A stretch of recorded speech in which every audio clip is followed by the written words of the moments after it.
they if none of them have taken a redshirt yet, they can theoretically transfer a redshirt. Yeah, and two of them are on C. Miami. Oh, yeah. Only a second.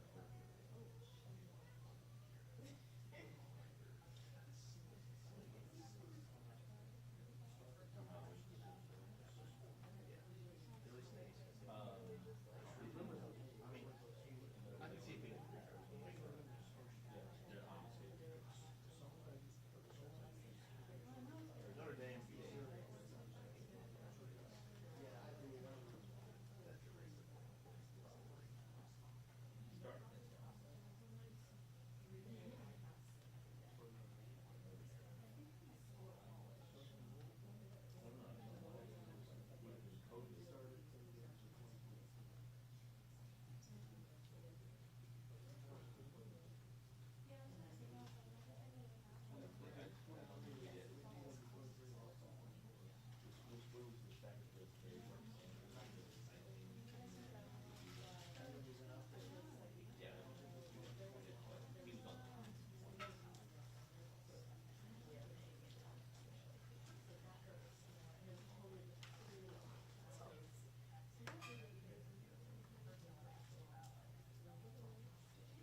Okay, well, we're looking forward to getting back on our home field, play a good Bowling Green team that's 2-1.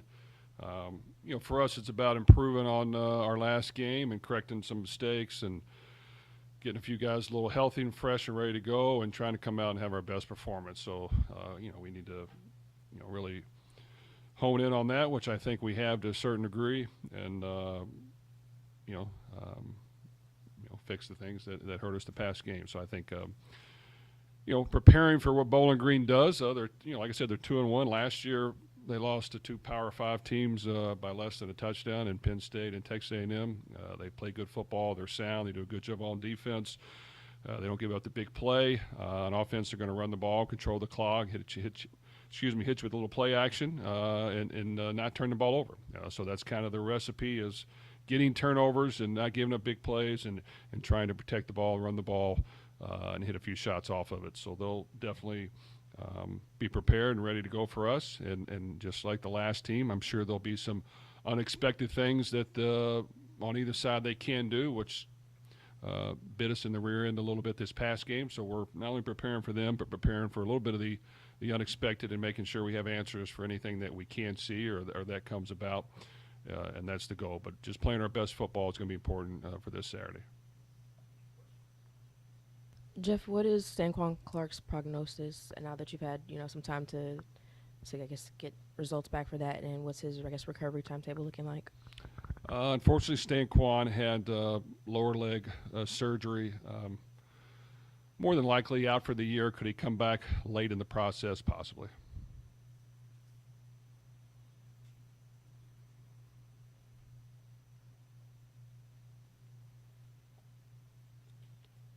How did you kind of handle last week with, being so early? You said you wanted to rest some guys, but what did you guys go through during practice, and maybe the one thing that you really needed to clean up after that game?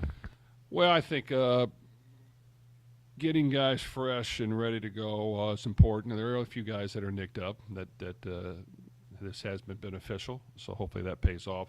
I think offensively there were some unexpected things we saw that we didn't have a good answer for and didn't respond well to, which caused a multitude of other things to happen. So making sure that teams do a few things that we haven't seen on video, that we're prepared and we're ready to have answers. When teams take a lot of chances, you've got to be able to beat them for big plays. And if you do that, then you can settle things down. And we didn't do a good job of that, and that's on me. I didn't have obviously the best plan and it practiced enough for us to get to it right away. So we've got to be sharper there. On defense, we've done a good job of not giving up big plays, being better overall. But that's got to continue to make sure that we're successful. Playing great defense, having good quarterback play, not turning the ball over will be important to winning the games, and I think we can improve in all those areas. Follow up on that, on the not giving up big plays. I think you've only given up 3 or 4 of 20 yards or more. How do you work on it? I mean, is that communication? Is it being in the spot? How do you kind of make sure guys are doing that to where you don't give them up? Well, it was a huge emphasis. That was the main emphasis in the offseason, is we gave up too many big pass plays in the passing game last year, a lot. And it showed up, and the statistics speak for itself. So in design, and by structure of the defense, and by changing a few things and maybe alignment and what we're reading. But in general, hey, we're not going to give up throws over our head. We're going to be conscious of that as we play top down. And, yes, there'll be situations where we're going to be aggressive and take a few chances. But in the end, in certain coverages, we were getting beat when we really weren't being aggressive last year. And I think we've improved a great deal on that point to this point. Obviously, as the season goes on, we'll be tested more and more in each week.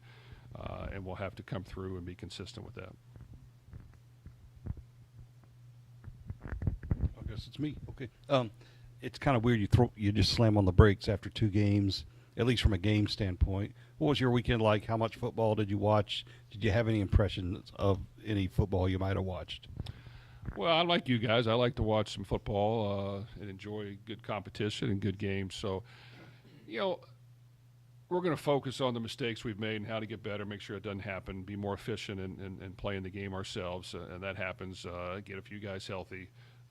When it comes to watching football, we're always studying, who's doing well and what they're doing, and how can we add a wrinkle here and there that might be beneficial. So yeah, we watch games to enjoy it, and we'll peek at film to learn and add some things that might help us. And every year, football is a little different, and certain things show up a little bit more than others. And I just think that you've got to, my opinion, during the season, be on top of that. So as a coach, yes, relaxing is fine, but to me, that's for the off season. We gotta make sure that we're prepared the best we can in order to play this game. In order to play better as a team overall, needs to show up and happen this Saturday. Jeff, have you stayed pretty consistent over the years in how you've scheduled during bye weeks, or do you tweak, do you change things, especially when you have an early one like this? It somewhat is the same schedule. I think for us, our coaches hit the road recruiting this past weekend after we practiced. Our players got a little break on Friday and Saturday. Practices were lighter, not quite as physical during the bye week.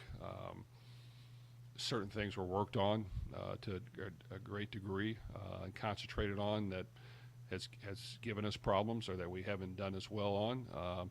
And that year it changes what you're good at and what you're not quite as good at. So I just think addressing the issues, not hiding from it, identifying it, trying to improve and go out there and play better next week. And now we've got a full week of practice for Bowling Green, which we've already started on them to a certain degree. But just like with everybody, you see these games every week. You got to show up every week and play and execute and do the small things if you want to win, no matter who you play. Jeff, you mentioned some guys are getting healthy. Curious about Nate Kariski, if he's back. In addition to that, what do you think about the contribution or the impact of the tight end position thus far? Well, Nate should be back this week, which will be good. I think that's a position where he does have experience in our offense. He's been there and he's played in it quite a bit. So, to get him back will be a good addition. Jaleel has got to just continue to play, and we got to find ways to get the tight ends the ball and them to do their job. But that's an important and difficult job, being efficient in the passing game, being strong and physical in the running game, understanding exactly what we're doing at all times. Is one of the toughest positions to play, in my opinion. So that position just got to continue to work through it and get better each and every week. Jeff, just curious if you have a relationship with Eddie George, or have you guys ever crossed paths over your coaching and playing career? Well, luckily I've never had an opportunity to tackle him, because that would not go over well. You know what? Great player. I enjoyed watching him play. Don't know him real well, but class human being who's done a great job. I mean, really, he's done a great job being a young head coach. Got the Bowling Green job. They played really good football. I mean, they are well coached, do it the right way. They believe in physical, sound, fundamentally football on both sides of the ball. They're going to run the ball at you. They're not going to turn the ball over. They're going to control the clock. They're going to try to pop a few runs and throw the ball over your head on defense. They're very sound as well. Try not to give up the big play. They're going to cover down to your receivers. They're going to get lined up and set. So you see all those things show up every week, and that's why they're 2-1. And they've played good football, and I think they've got a bright future with him as the head coach. And he's been there and done it. So I think those players believe in him, and he's done a really good job. Jeff, kind of a bigger picture question for you. It looks like the NCAA this week is going to review and formally adopt the Oversight Committee's recommendation for a single January portal window. Can you just talk about potential pros and cons of that calendar change? Well, I know I'm in favor of the calendar change. I think it'll be good for football to have one portal window instead of two, just because, you want to give players an opportunity to make decisions and do what's best for them when the season's over, and we're all for it. Whether that's here or whether that's somewhere else, we're all for it. And then you want to try to get your roster set so that you don't have to do it again in May with people who really haven't even played a game yet. So I think it's beneficial for the game of football, and I think it will be better than what we've had here the last couple of years of two portals for sure, two portal cycles. Jeff Drew Pine started out at Notre Dame. Is their quarterback? What have you kind of seen with him? He's a guy that's been to a couple spots but started a lot of games at the Power 4 level. Well, I think it was a good pickup for Bowling Green. He's played football at a high level. He's been around a lot of really good football teams. Now he's getting his opportunity to go out there and play.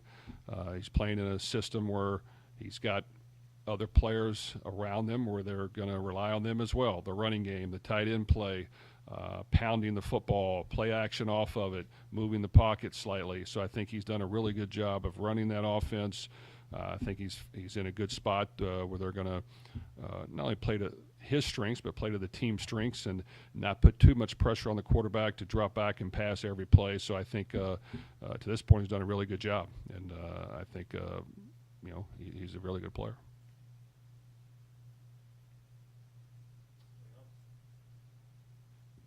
Okay, thank you.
Coach Brown's talked about not loving an early bye week like this. Kind of, what do you do with your group? You know, how do you don't want to go too hard. You want to rest some guys, but you also need to get something. What did you do with your group to work on things last week?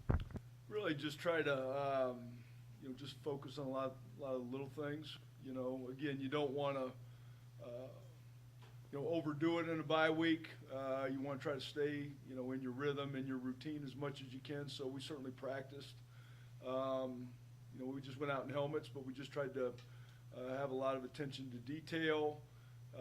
We were able to rest a couple of frontline guys that got a little banged up in the James Madison game, so able to get extra treatment for those guys. But really just kind of business as usual. We did a lot of scout work, so a lot of early prep work on Bowling Green, and so that was a really good thing. And so it's just a lot of the little things, a lot of the details, but you certainly want to, because it's a long season, you don't want to overdo it. You want to, maybe get your legs back a little bit, and we gave our guys a couple days off, Friday and Saturday, but then that also allowed us to come back yesterday and really kind of get a jump. Typically Sundays are super light after a regular game. Having a couple of days off prior to that allowed us to go out yesterday and really get more of a Tuesday, Wednesday type of practice in to kind of get back in, just kind of our normal rhythm and normal routine. Did a lot of good on good yesterday, so just to knock the rust off, and now we're kind of back on schedule here on Monday. So just again, with our guys up front, just a lot of a little attention to detail, little things to clean up from the first couple weeks. Make sure that we're getting out, we're getting a good sweat in, and just trying to stay as sharp as possible. Mark, the defense has started, obviously, the season great, especially up front. Cleve Lupin's a guy that really kind of jumps off the page. Can you talk about the motor that he has that makes him so impactful? Well, that's really what jumped out to us when we decided to go after him. The portals, you don't really have a lot of time. When the portal opens up, guys jump in. You've got to make decisions fairly quickly and be ready to move on guys. And so when we watched his video, that's the one thing that jumped out, was just he was nonstop. Now, physically, he maybe wasn't as long, and just maybe didn't have some of the natural physical gifts that some other elite edge players had, but there was not a guy that we watched that compared to him from a motor standpoint. And to me, that always wins out in the end. I love coaching guys like that. And from day one, since he stepped on campus here, he has been full speed, full go, every day, every snap. And that's been great for our group. And he's been a natural leader for us. We lost some good players, obviously, after last season, and he's kind of naturally stepped into that role. Now guys like Renee Conga and Wesley Bailey and even Denzel Lowry, I think, are three other guys that help from a leadership standpoint. Cleve's been really the guy from day one, the vocal guy, and then you do it by example day in and day out. Your best players, you want your best players to be your best practice players, and he certainly is a guy like that for us. So certainly excited about his start, and just want to continue to challenge him every day, and he loves that. He wants to accept those challenges, and he wants to be the best at what he does, and so happy for the start. It's a long season, so we just got to keep forging ahead. Mark, you mentioned Wesley Bailey just a second ago. When you think about just his story, both on and off the field, what impresses you the most about the person and the player that he is? Just a great guy, number one. The connection with Renee and their time together at Rutgers. That obviously helped getting him here, but just seeing a guy like that that's just a genuine person, great guy overall. Obviously lost, his mom at an early age. And just learning the backdrop of his siblings and who he's super close with, the rest of his family. How can you not love a story like that? And so happy again that we're able to get a guy like that that's played good football, He's come in. He's been very motivated from day one. The connection with Renee has helped that transition, and he's really liked by his teammates.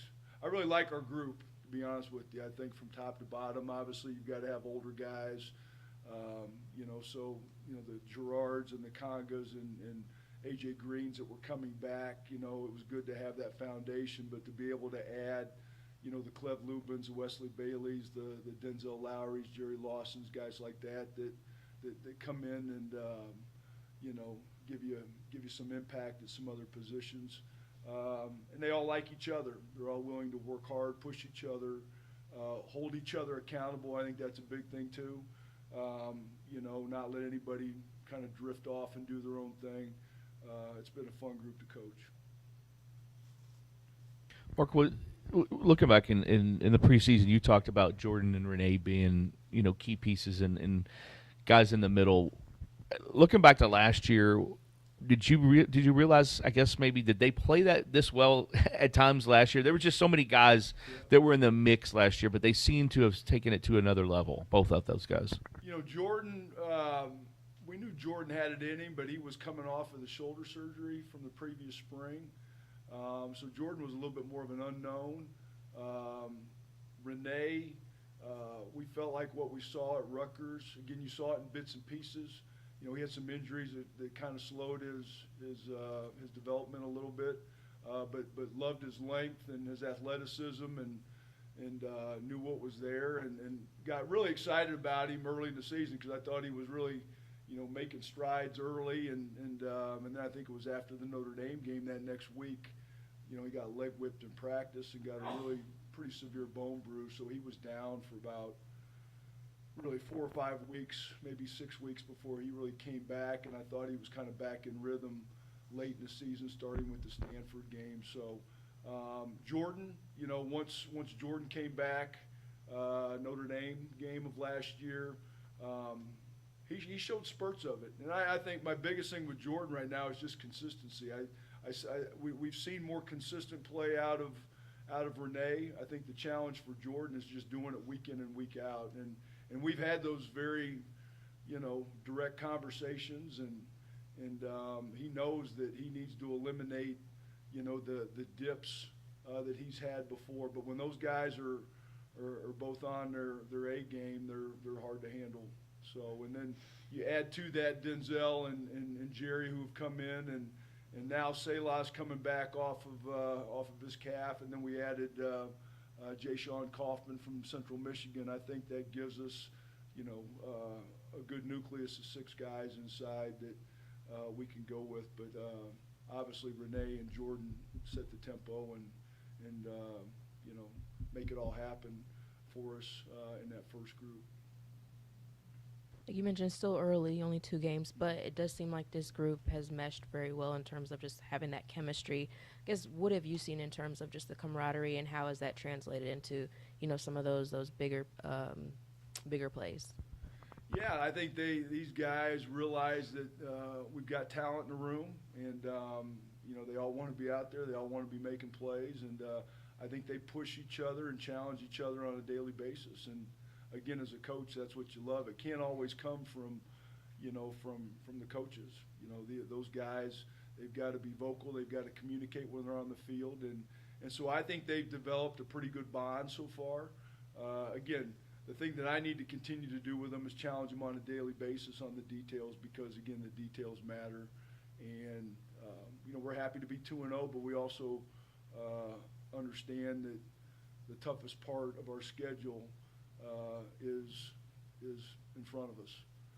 So we just, again, it's coaching talk. You just got to take them one at a time. And again, we remind our guys every time we go out there, rent is due. And what we mean by that is you got to bring your A game. You got to go out there and earn it every weekend. And you'd be foolish to not be watching college football and see a lot of the upsets that are taking place. So there's no margin for error. We talk about that as well, and we want to set the tempo on defense. We want to make it happen for our defense. We want those guys behind us to be able to play fast and physical, And we know if we bring it and are doing our job of being aggressive up front and knocking people back, that makes everybody's job easier. So these guys feed off of each other, they challenge each other, and for a coach, that's fun to see. You talked about upsets happening, and you watch football and teams that have been great defensive teams. Some of those upsets are because they weren't great defensively. I'm not mentioning anybody in particular, but how much of that is what do you notice from all that if you get to watch it, and how much of it is a lesson to your guys just in watching that when you know it's good defensive teams? I think I just said it. I mean, you gotta bring it every week. There are no gimmies on Saturday. Whether you're playing at noon, middle of the afternoon, or at night, you got to bring it. And I know this Bowling Green team. They're 2-1. Just go back to a year ago. Now I know it's a new staff, right? But if my memory serves me correct, they were within a touchdown of Penn State. They were also within a touchdown of Texas A&M. Those are two pretty good teams. So you got to bring it. You got to bring it. And for these guys to do what they do year round, and you're only guaranteed 12 games, right? Why would you ever waste an opportunity? So those are the things that we talk about. And again, just understanding the big picture. We're going to go out there with the mindset that we're going to win the game on defense, and that's our mentality. And the big part of that is it starts with us up front. If we're not bringing it up front and setting the tone, then our defense is going to have a much longer day. And so it starts with us, and our guys look forward to accepting that challenge week in and week out. Thank you. Yep.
TJ, we were just talking to Coach about, and with Coach Brohm and Coach Hager, talking about bye weeks and not liking them early in the year. For you as a player, you've been here for a while. What's it like to kind of hit the reset button and take a week off so early in the year? And what did you guys get out of last week? I feel like last week was just trying to just get everybody back reset, back on the same page, and just knowing what we finna have to achieve going forward. These next few weeks, and we know we got a tough schedule ahead.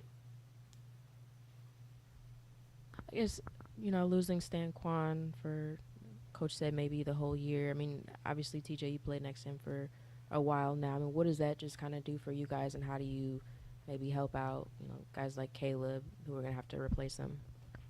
Yeah, I just been, talking to all the guys and in the linebacker room, and they know, losing Stan Kwan definitely a big piece, and we all know we just got to step up and, replace him. But like I told them, it's always, next man up. So I'm just been telling the guys that, and just knowing, just be you and go on that field and know what you can do.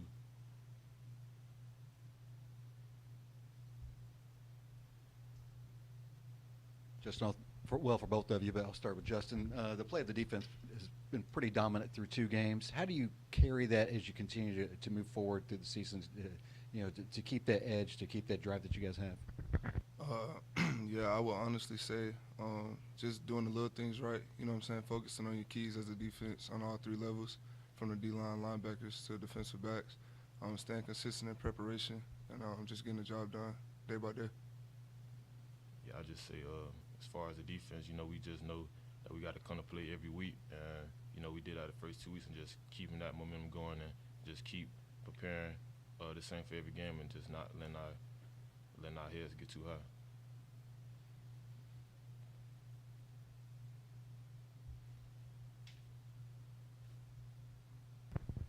I know you guys have done some look already at Bowling Green. What have you seen out of their offense and the quarterback? Was at Notre Dame, Missouri, and a couple other places. But what have you seen out of him so far? Yeah, as far as Bowling Green go, we know they want to run the ball. They're gonna do a lot of different things to try to, get your eyes going somewhere else and make the play go another way. So just making sure our eyes in the right place and just following our keys. And the quarterback, he good. Like you said, he been at several places, and just knowing that he got some experience, and we got to bring our A game this week. Yeah. I would say personally, this week it's just all about having discipline. Like T just said, they like to run the ball a lot, so just having discipline and keep your eyes in the right spot. You may not make the play, but just doing your job at the end of the day. Justin, it seems like you guys have good camaraderie. Coach Hagan was just talking about it, but as someone who's in the D-line room, I mean, how close are you guys? How would you just describe the bond that you have? Honestly, this is one of the best D-line rooms I've been in. It's probably we work hard together every day. We hang outside of football every day as well, most days. Just talking to each other about little things outside of football as well as football. The camaraderie is great in this room. I'm looking forward to having a great season with the guys. With so many new guys every year now, and TJ, you've been here, and how do you have to work harder in the summer to mold that kind of chemistry you're talking about? Is that something that you guys are mindful of as the off season's going on? Yeah, definitely. With how it is now, you're gonna have a new team every year, so just you have to make sure that you put in the time. You get everybody together, because when we out there on the field, it's just gonna be us, and you want to make sure that we have that bond out there on that field, and if you do, it's gonna show. Yeah, to piggyback off what TJ said, I think with this day and age, the transfer portal does get crazy. Bringing in guys each year, but honestly, I think the coaches did a good job of recruiting. Bringing guys in that's all similar in different ways, and everybody is just happy for each other at the end of the day, and that's all that matters.